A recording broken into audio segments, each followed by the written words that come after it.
Egunon, estamos aquí para presentar un poco la nueva campaña de Guk Durango de Dendaguay junto con el Ayuntamiento de Durango. Es un poco la continuación de las anteriores campañas que hemos ido realizando de apoyo al comercio local y este año viene con un puntito nuevo, viene con un poco de ayuda a la sostenibilidad, con el lema de más local y menos huella ecológica. Al final, comprando más local se contamina muchísimo menos.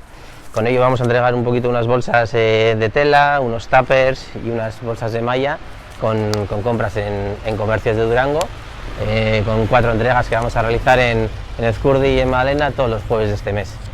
Bueno, y nada, agradecer al Ayuntamiento y un poquito lo que es el lema, más local y menos huella ecológica.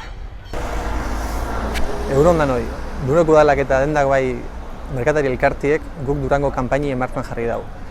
Bertan kontsumidu eta gure kalte ekologikoa txikitu asmoz. Así que badakizue, Durangoko merkataritza bultzatuz Guk Durango kanpainan parte hartu. Kaixo, tenemos de nuevo una nueva campaña de Guk Durango, una campaña que vuelve a apoyar al comercio local. Un comercio local que es vida para Durango, es vida para nuestras calles. Desde el Ayuntamiento seguiremos apoyando este tipo de iniciativas y queremos recordaros también que hasta el próximo 30 de septiembre estos comercios pueden solicitar las ayudas para los comercios afectados por la pandemia, para la que hemos habilitado una bolsa de 500.000 euros. Nos vemos en los comercios de Durango. Mi esker.